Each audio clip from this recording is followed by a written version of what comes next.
This is the Phoenix mind, where the fire refines, break the chains and rise to shine. Rise on the lead with heart, every end a brand new start. With Lisa Manzo, we transform, we ignite. This is the Phoenix mind.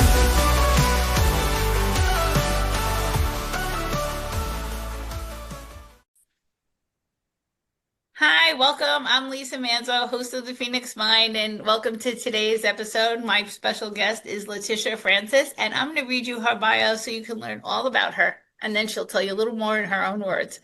Leticia is a trauma recovery mentor, keynote speaker, author of Survival Mode Exit Plan. Known as the Survival Mode Disruptor, she helps high-achieving women break free from survival mode and reclaim their lives rooted in the truth, ease, and power.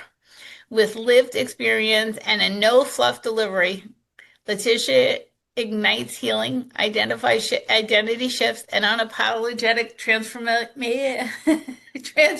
I'm sorry. It's Welcome, fine. welcome, Hi. Leticia. Thank you for Hi, being here. Lisa. Thanks for having me. So tell us your story in a couple of minutes. Let us really understand who you are so we can learn from you. Absolutely. I grew up on the island of Bermuda. I experienced parental emotional neglect from about 7. Both of my parents married spouses who didn't want anything to do with me, and both of my parents decided to prioritize their marriage. And as a result, I ended up in a space seeking attention and love. I just wanted to be seen and acknowledged for who I was. And that led me down a very dark road of promiscuity. I ended up in a relationship with someone more than twice my age at the age of 14. That Wow. man later became my husband, and he then became my stabber. My marriage, I married him, and by 22, I was a divorced woman trying to put my life back together after 8 years of abuse. Um, and I didn't know how. So I conveniently packed away all of my woes and just carried on with life. And I ended up being taught many, many lessons as a result. I ended up in a relationship with not one, but 2 addicts. One of those relationships landed me in jail.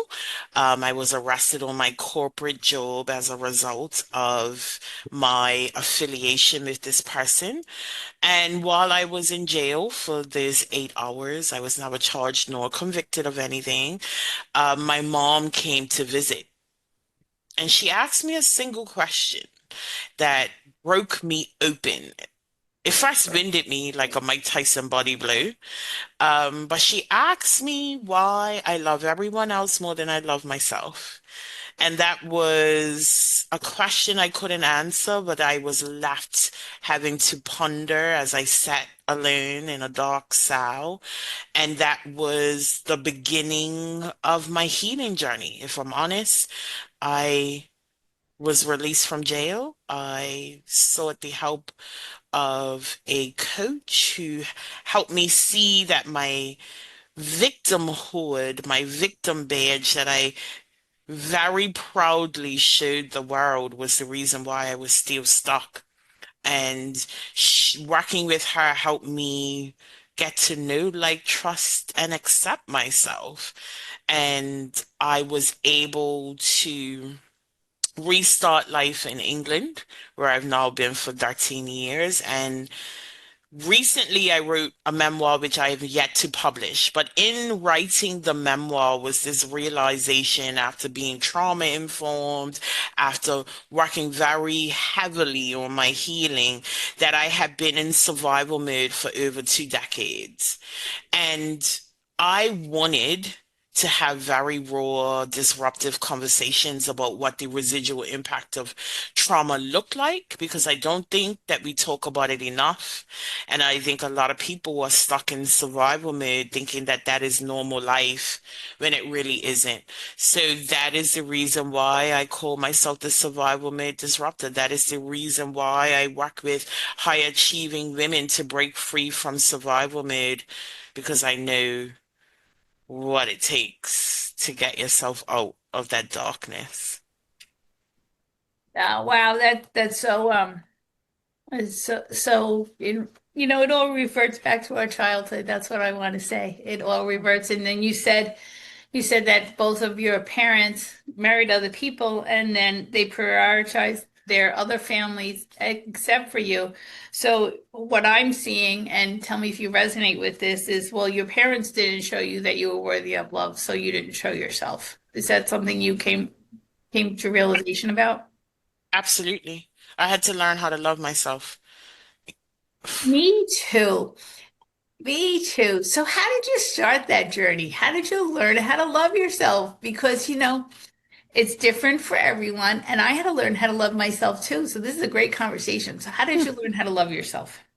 It started with acceptance, right? And I know a lot of people are resistant to that word because they somehow believe that it is synonymous with condonement. I had to learn how to accept myself and my journey up until that point. And I had spent a lot of years victimized. I was a victim of my circumstance. I was a victim of my choices. I was a victim of this and a victim of that. And because of that, I hated the decisions that I made. I couldn't trust the decisions that I made because I had made a ton of wrong ones. So the acceptance process was being able to reconcile the things that I may not have liked as much and just get to a place of knowing that I made the best decisions that I could make at that time, and those decisions didn't define me. And once I can get to that point where I can almost release myself of those decisions and then start getting to know who I was beyond them, I think that's what gave birth to a new appreciation of self and a desire to anchor into the woman that I had uncovered underneath the labels that I had placed on myself for so long.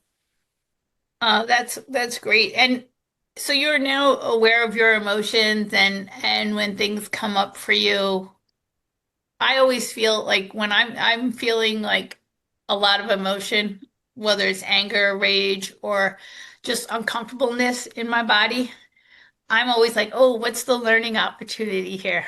What's the lesson for me? Because I know there's a lesson. And so what is this really about? That's my first question. What is this really about? Do you find yourself doing things like that? Oh, I question myself all the time, and it's interesting that you say that part about the lesson, right? Because like during my early healing journey, like, and I talk about it as a journey because I don't think there's ever a place where we are healed completely. I think it's always a moving process. But early on in my healing journey, I was introduced to a book called The Value of the Valley by Ian Levinson. And that book really outlined exactly what you said there, being able to extrapolate the lessons in the dark places while we're there, rather than waiting until we've overcome that dark space and we're reflecting. And I think just like you, whenever I am met with like what I would think is a stone wall, two things now come up for me. And I actually mentioned this before we started recording, right? Like it's either I'm being protected from something that I'm unaware of, or there is a lesson for me to grow and edify myself here. And sometimes both. But I do stop and reflect on what I could be being taught in this moment. Because one thing I've learned is life teaches us lessons. And until we ace that test, life will teach us that lesson over and over and over again until we get it. And the shifts are subtle. For me, they're subtle. And for instance, like I had previously shut the door on dating and men for a long time. Okay. I'm still not dating. And that was quite a while ago. I want to say it's over 10 years, right? And I shut that door slammed it shut. I think I nailed it closed too. But there's been shifts lately, and there's subtle shifts. And this goes across all kinds of things, no matter what you're working on. There are subtle shifts that you need to recognize. And I'm recognizing it because men that I've come across are starting to compliment me and saying how beautiful I am and how confident I am and giving me compliments. And I'm like, thank you. Whereas before in previous lives, and not lives, previous years, I wouldn't have been able to hear that and accept it. And I hear it now, and it's a great thing. And it's like, do you find that too? Like you'll hear it subtly, or do you get it loud and proud? I think sometimes it's both. Sometimes there's this subtle shift that you can pick up on. You're like, oh, wow. Or then it's like just looking back and maybe reflecting. I do a lot of reflection. I think I'm very self-aware as a result of my healing journey. And I can often see that the reason why things are occurring is because of the shift within me, right? Like, for instance, recently I recognized that I was getting better at setting boundaries and being able to advocate for myself in a way that didn't come across like I'm just this angry black woman, angry at the world, right? And as a result of that shift, I noticed that people started handling me a little different. And at first, I really couldn't understand, like, like why is all of this happening? But then I realized I'm showing up in this space a lot differently now. I'm okay. I'm confident in being able to advocate for myself. I am comfortable with being able to set boundaries. I am comfortable with recognizing and standing in my power. And as a result, I am perhaps attracting different elements out of people than I would have attracted when I was standing in anger, when I was standing in pain, when I was operating from my trauma response. So yes, the shifts can be subtle, but they can be incredibly loud. And I think it comes down to our level of self-awareness that we can be able to reconcile that and pick out the differences. Oh, I think that's amazing. How are you able to free yourself from your abuser? Because give people courage. Like, what was what was the turning point or something? You said enough, and you walked away. You ran. What? I would love to say to you that I walked away immediately after being stabbed, but that's not how it happened, right? Like there was still some almost, I guess, hidden expectation that I needed to stay in that marriage because I believed in the sanctity of marriage.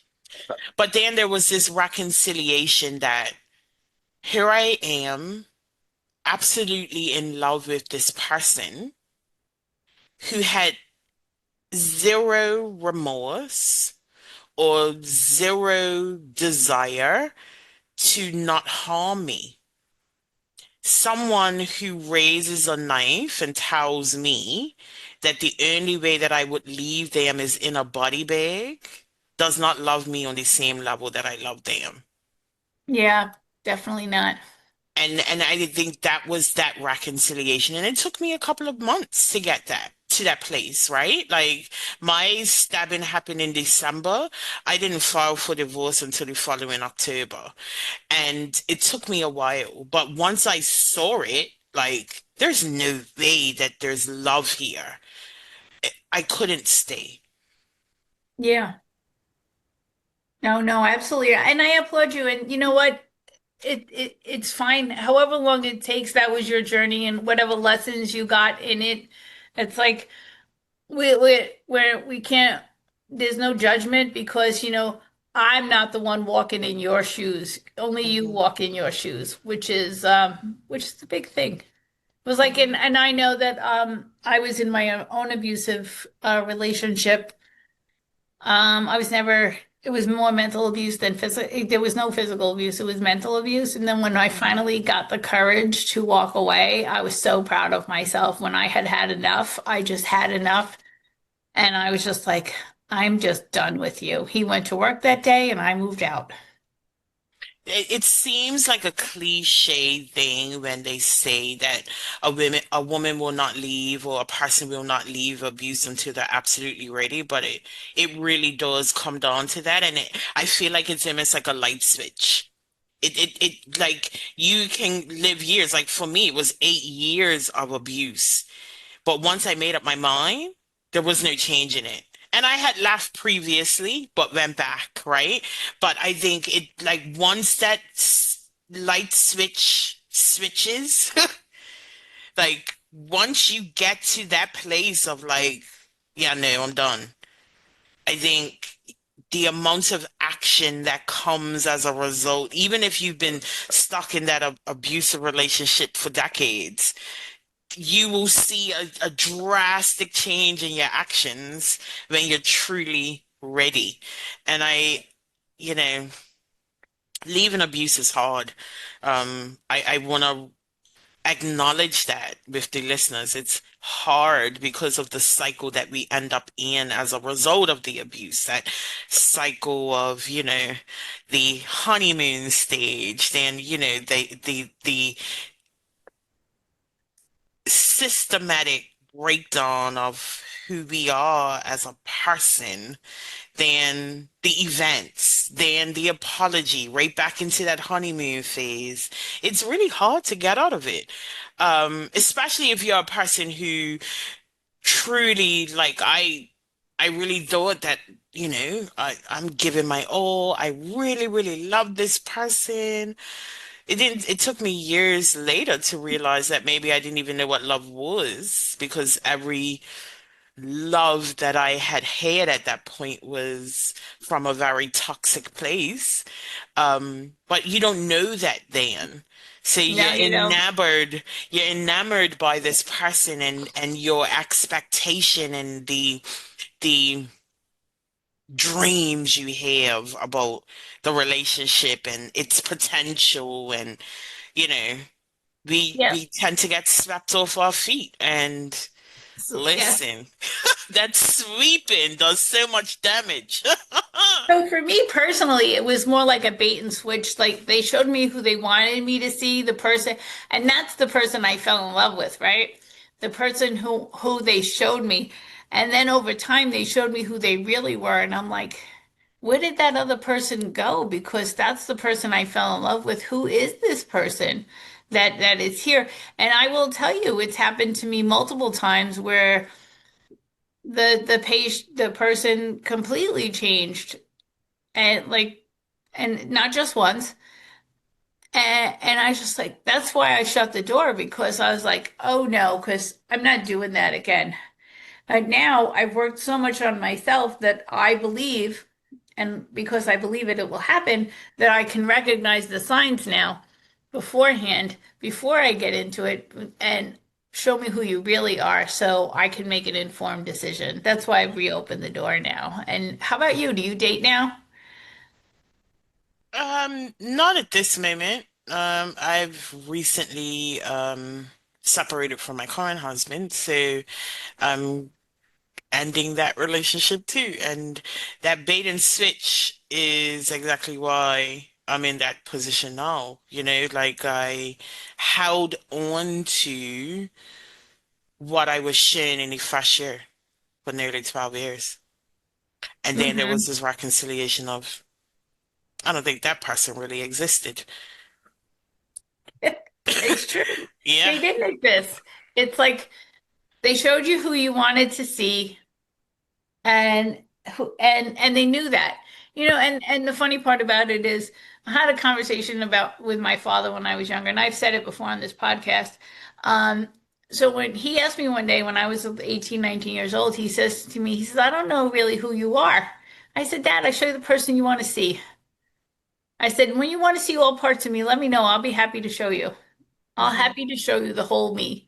But you only want to see the good parts. So I just show you the good parts. So when you're ready to see the other ones, let me know. He never let me know.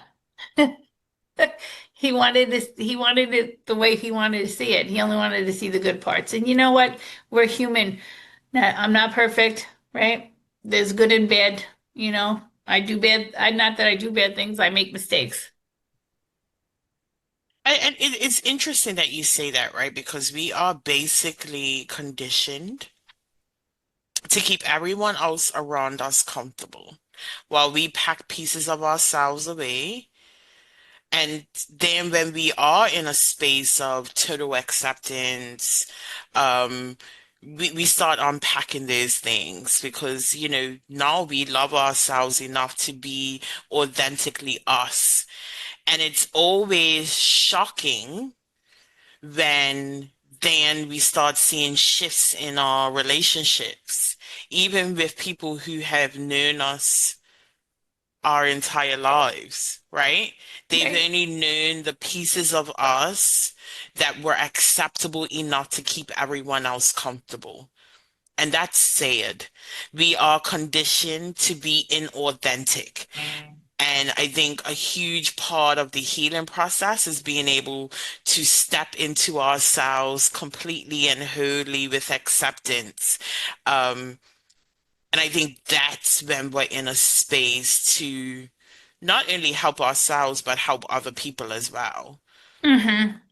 Yeah, it's like I'm learning so much more about myself every day that goes by because when something happens that I don't like the way it played out, and I'm like, hmm, what role did I have in this, and what could I have done different, and what can I do different next time? And I'll give you an example. So I had a guest come on my podcast, and this guest started telling me what I was going to do with my podcast in our interview. And which was really good for me. I didn't freeze. That's my typical flight, or freeze. I'm the freezer. So I didn't. I actually stayed present, and I was really proud of myself for that because I'm growing and evolving as a person. I stayed present, and I looked at him, and I'm like, yeah, I don't think so. And he says, well, then I'm not going to continue. And I'm like, okay, you've been a nice day. And, reflection afterwards. So the response for me afterwards, he's like, you're a guest on my show. Can you please behave like one? Or maybe you should get your own podcast. It's pretty simple. It was like, Hmm. because I felt like, that was an opportunity for me not to be bullied in my own space. Hmm. And I celebrate that, right? Like as someone who's been abused and who has gone through emotional abuse, being able to advocate for yourself is like so new. It's huge. To be able to be like, yeah, no, I'm not in agreement, and being able to communicate that in a way that doesn't trigger guilt, anger, shame, all of these other things. And until somebody who has actually been through that, like it may seem like such a slight thing of you saying, okay, well, this is not how it's happening today, but I celebrate you and I cheer you on from the sidelines because I know how massive that is. It was massive because I was not allowed to stand up for myself as a child. It was whatever my mom said, that was it. That is it. There was no negotiation. There was nothing. That was it. You had to do that. So I was conditioned to not think I had a choice when somebody told me something. So it is a huge win for me. And I celebrated it. And I'm so excited that I actually stayed present in my own brain for the whole interaction. That was an even bigger win for me because I didn't shut down, I didn't disconnect, and I just stayed here for it. And did you find yourself disconnecting when you were in the abuse? I disconnected some, but I was also my go-to was fight. I'm a fighter across the board. So while I disassociated in some aspects, because I came to recognize when I would win and when I wouldn't, um, there was probably fawning as my other response, but I would fight. So whenever I say to people, yes, I was abused, but yeah, I fought back. People didn't understand it, but it was just not everybody runs, and even though I didn't have as much power as I would like to have believed that I had, I did fight. Um, but again, I think it was a conscious or maybe a subconscious choice as to when I would. Because I think after years of abuse, you kind of get to know triggers, you kind of get to know, well, their previous state of mind. Like my ex used to drink a lot. So I knew that if he was inebriated in any way, that's not the time to fight back. You know what I mean? Like, so then I would fawn. That's when, the people pleasing came into it, like just being able to create a comfortable environment for him so that I wasn't punished as a result, you know? Hmm. Yeah, we learn to tiptoe around it, and then uh, winding through the journey with these people. I'm so proud of you for recognizing it and moving on, and even for the second one moving on, because you're choosing you. You chose you, and this is a process of learning and growing, and we need to choose ourselves because no one else is going to. This is true. And it's a sad realization, but it's real. We often put the responsibility on someone else to handle us with care. And we have to handle ourselves with care. And in doing so, we teach others how to treat us. But oftentimes we are absent in being able to treat ourselves kindly, which is why we then tolerate it from other people.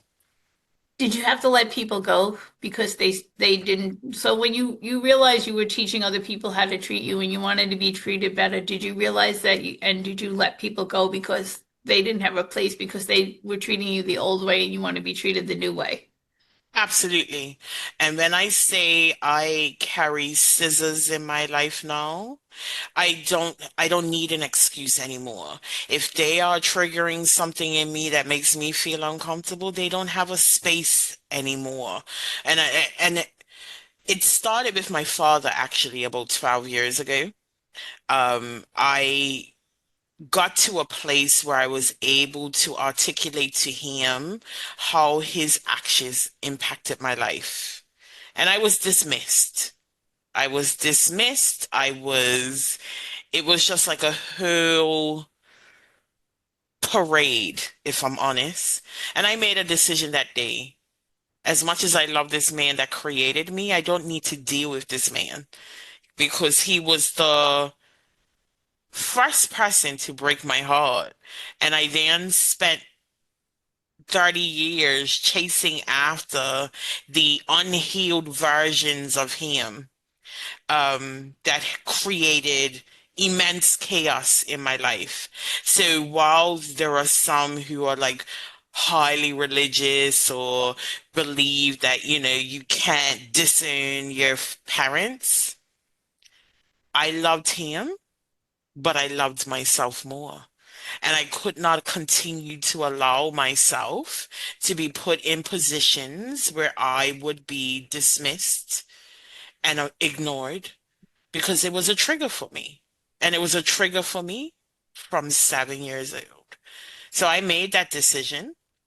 And since making that decision, which was the hardest one because he was my father, everybody else that hasn't treated me well has been given the boot Well, as good well. for you. So you can love your dad at a distance. From afar. I love you over there while you're in South America. All the way over there. Well, because really, I mean, you could still love him, but you just don't have to interact and subject yourself to that kind of behavior, and that because you are valuing yourself more. That's awesome. I'm going to applaud you Thank you. because I know that was a not easy thing to do. It was definitely not easy. So, Miss Letitia, I have two more questions for you. The first one is when someone wants to learn more from you, how can they do that? Two places that you can find me is in a Facebook group called Disrupting Survival Mode, and then my website, leticiarenefrancis.com. So that's LeticiaRenefrancis.com. There on that website, you'll find information about my book, my membership, my podcast. I have a podcast called Survival Made Disrupted, and how you can work with me or book me for speaking. And within the Disrupting Survival Mode Facebook group, I have very open, honest conversations about what it takes to move beyond survival mode and start taking radical ownership of your life. Awesome. And just one piece of advice when somebody's going through something and struggling, what tip do you have for them to help them through that moment? I say it takes three steps in order for you to exit survival mode. First is self-awareness. You cannot change what you cannot see. Second is reprogramming. You must disrupt the narrative that you've carried that has not helped you thrive. And then third is a reinvention. And when you can get to that place of radical ownership, I believe that none of us were born to just survive. So I just encourage everybody to disrupt that cycle, reclaim your life, and thrive on your own terms because you deserve it. Yeah, well, Letitia, thank you again for being here. And I'm Lisa Manzo, host of the Phoenix Mind podcast, and I will see you all on the next episode. Thanks. This is the Phoenix Mind, where the fire refines. Together we rise, transform our lives. So subscribe